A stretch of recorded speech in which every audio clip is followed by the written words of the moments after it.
Bonjour à toutes et à tous et bienvenue dans cette édition spéciale de la rédaction consacrée à cette nouvelle monnaie de l'Organisation des Nations Nordiques, le livre nordique qui va bientôt voir le jour.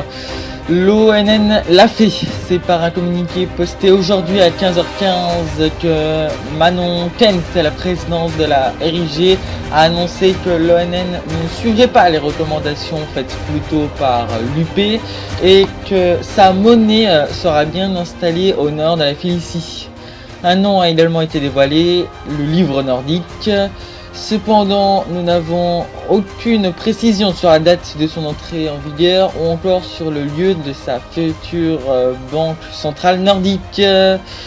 Tiens, Catherine Golnot, merci d'être avec nous en direct sur Polaro TV. Je rappelle à nos téléspectateurs, que vous êtes la nouvelle secrétaire fédérale au Trésor de la RIG depuis le remaniement de ce matin dans votre pays, ce remaniement qui avait eu lieu à cause des mauvais sondages pour le gouvernement, des sondages pour les provinciales. Déjà, pourquoi cette création de cette monnaie ?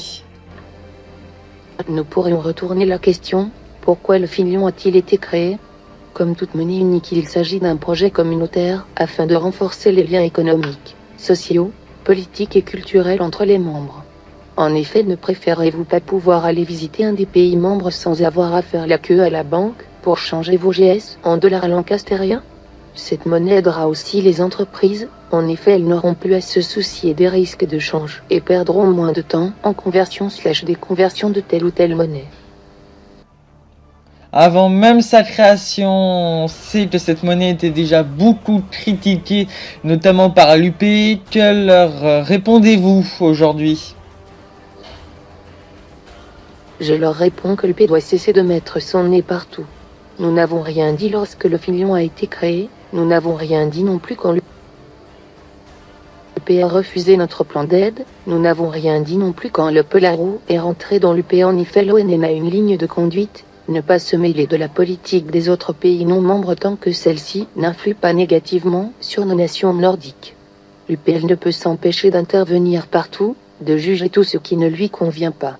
Il est temps que l'UP comprenne qu'elle n'est pas le gendarme du monde, qu'elle a le droit de s'inquiéter pour son économie ou ses citoyens, mais pas au point d'intervenir dans les affaires internes d'autres pays. L'UP doit se reprendre. L'UP doit donc se reprendre pour vous.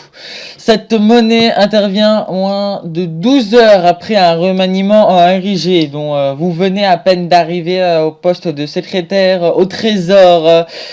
Ce remaniement a-t-il eu des conséquences ? Le remaniement n'y est pour rien, la monnaie unique était un sujet récurrent des sommets de l'UN et de l'ONN depuis un an. La monnaie unique est devenue un sujet principal du sommet du mois de juillet, où il a enfin été décidé de mettre en application ce projet. La date du remaniement et de la monnaie unique tombe simultanément de manière complètement hasardeuse. Seul le Revada ne prendra pas cette livre nordique. Est-ce que cela marque une fracture entre ce pays, le Revada, et le reste de l'ONN ? Non, il n'y a pas de fracture au sein de l'ONU. Le Revada a choisi qu'il était préférable pour lui et ses citoyens de rester en dehors de l'union monétaire. C'est son choix, nous le respectons.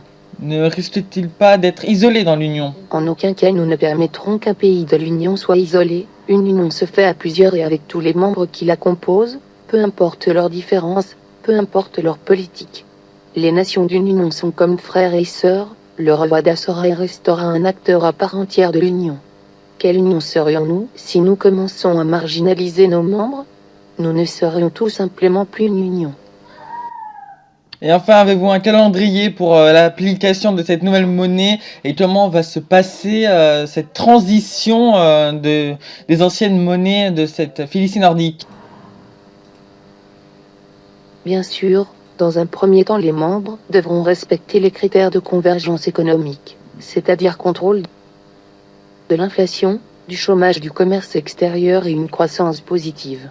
Après cette première phase, la seconde se déclencherait avec l'accès des entreprises à cette monnaie unique, dont le cours sera fixe dans un premier temps, puis ce sera au tour des ménages de changer leur monnaie et enfin à l'administration. Le cours sera fixe durant la deuxième phase, puis il deviendra flottant lorsque la BCN, Banque centrale nordique, aura obtenu ses fonctions. Ces 3 phases devraient durer plusieurs mois, ce sera un long processus, mais quel progrès pour nos nations. Merci Catherine Dolnots, vous étiez en direct sur Polar TV. Excusez-nous d'ailleurs pour les quelques petits problèmes de liaison qui ont pu survenir tout au long de cette interview. Mais revenons un petit peu en arrière. Ce matin, ou dans la nuit plus précisément, vers 1h30, qu'ont été publiés les résultats d'un sommet de l'ONN qui s'était passé au début de ce mois d'août. Nous en avions beaucoup parlé ici, notamment où, rappelez-vous, The Free News, un média rivenois, avait publié les sujets de ce sommet nordique et qu'il s'était fait vivement critiquer par l'ONN. Ces résultats portaient sur 3 points, la monnaie unique, la recherche spatiale et le commerce portuaire.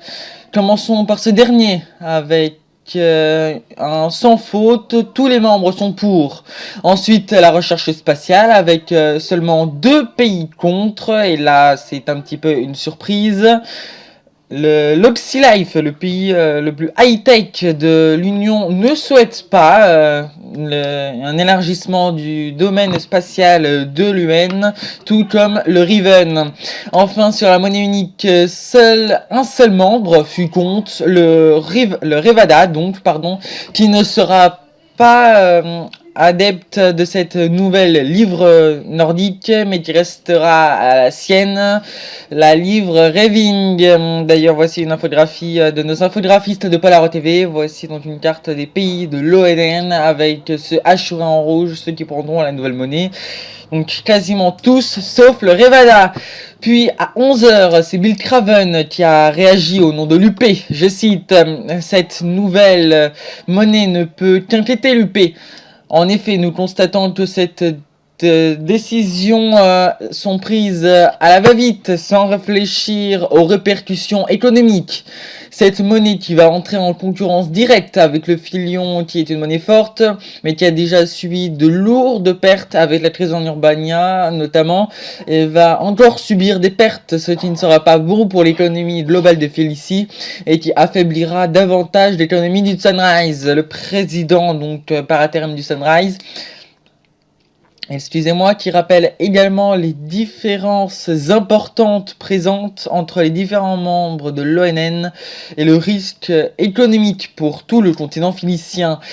C'est ensuite Marion Kent qui a répondu en rappelant qu'il y avait également des différences au sein de l'UP, et qu'une chose est sûre en tout cas, c'est que la rivalité UP-ONN a été ravivée et que nous n'avons pas fini d'en reparler, notamment ici dans cette édition spéciale de Polar TV. Pour aujourd'hui, c'est la fin de notre édition spéciale. Je vous remercie de l'avoir regardé. Toutes les personnes qui ont permis à cette édition, je les remercie également. L'actualité ne s'arrête jamais, notamment sur le site de polartv.info et également sur Squirrel @polartv. Merci.